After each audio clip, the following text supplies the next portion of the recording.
A logical next step after the interest form is an email with information they requested or the value piece promised if you offered an incentive. Now, the most important part of this email is what they need to do to go to the next stage, evaluation. Getting that prospect to evaluation is the critical point and the make or break, no pressure stage of this lesson in our course, Marketing Funnels for Service Providers.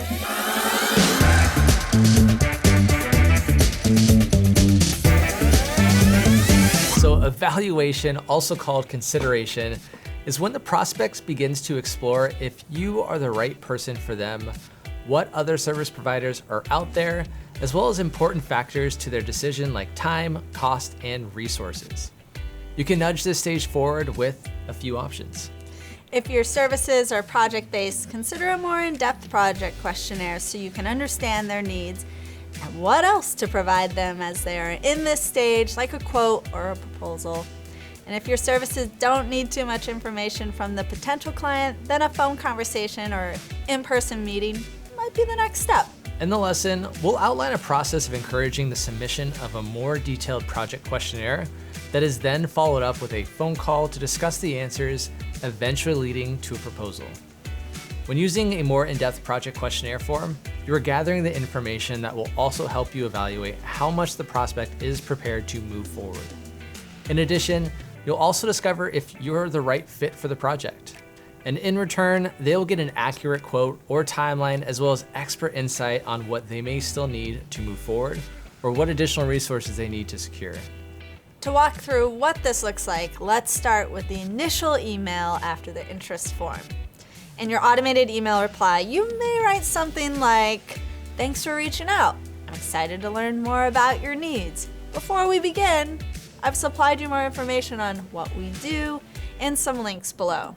If this sounds like the services you need, please fill out this project questionnaire form. This will give both of us an idea if I'm the right fit for your project. Please fill out as much as you can with all decision makers on the project. I'm here for any questions, then we can discuss further on a call after it's complete." I'm ready to take that questionnaire. But then you're gonna wanna provide them with a link to your questionnaire. The ball is now in their court. Put just the right number of questions you need to know to see if you are a good fit for their needs. Optional fields are okay, as most people fill out optional fields that aren't requesting personal information like an address or a phone number. And if budget is critical for lead screening, include the budget question on this more involved form. This section is a chance to get a more honest answer after they've filled out more details of the project. It's also helpful to add in a section where they are free to add anything. Depending on the project, you may not have prompted a critical factor for them, and they can share that in that space. You can have the submission of this form automatically redirect to book a call, or you can wait for the response to see if they are a good candidate. If that's the case, you can write something like, "Thank you for filling out the form. This project sounds right up our alley. Pick a time that works for you in the booking link below for a quick chat on any lingering questions. After that call, we can then supply you with a detailed proposal for your review. Looking forward to discussing your project." By not setting up a call initially, you've required this hoop for them to take time and think through their project as well as their budget. And even better, you also have a written answer that you can copy and paste into your proposal, quote, or invoice quite easily, which you'll see in a future lesson. Okay, that's great to know, but what if you get one-word answers and the phrase, "I don't know"? Well, I think you have two options. If you like the idea of the project and you may still want to work with them, it may not be a deal breaker that the request isn't well defined. In this situation, you can offer to help them get prepared through an additional service you have, a referral, or some more resources. If the form is filled out well, and it seems like a decent project, but the budget isn't there, this allows you to mention it in an email before jumping on a call. You can write, "Thank you for filling out the form. I would like to jump on a call to discuss further. However, the budget isn't in the range for this type of project. Is there flexibility there?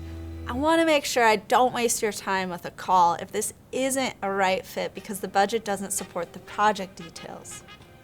Yeah, and although the project questionnaire is a good tool for many service providers, you can't assume that you'll get all the answers you need or really have a full idea for the project solely based on the form. This is where digging deeper on a virtual or in-person meeting is key. Connecting in a meeting or a call also gives you the opportunity to build a rapport with the lead and how well you could work with them moving forward. When done right, this call can even position you as an expert and reassure them that you are the right person for the job. A call can even help you avoid scope creep.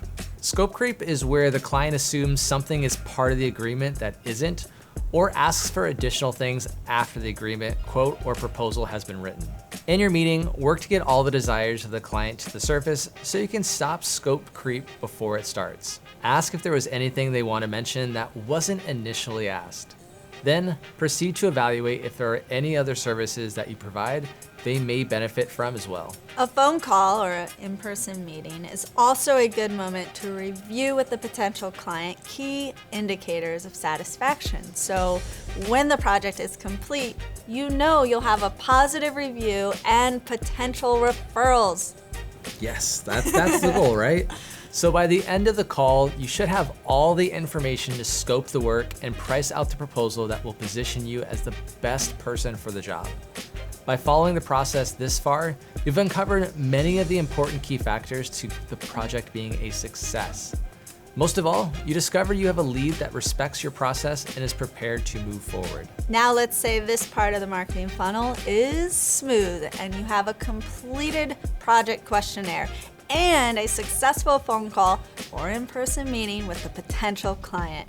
It's here we hope to move the lead on through decision to taking action by either purchasing on your website, signing an agreement, or paying an invoice. And for most service providers, this takes the form of a signed agreement. To know how to best get the lead to this stage, many providers will use the meeting to gauge their decision in moving forward. Based on where the lead is, you may decide to continue to nurture them, as we'll discuss in the next lesson, or send the sale decision email. The marketing funnel process for conversion can take many forms depending on the services you provide, how long you expect your client's buyer's journey to be, and what information you need to engage in an agreement. All in all, determine what the typical evaluation stage looks like and how you can help move those leads to a decision and sale.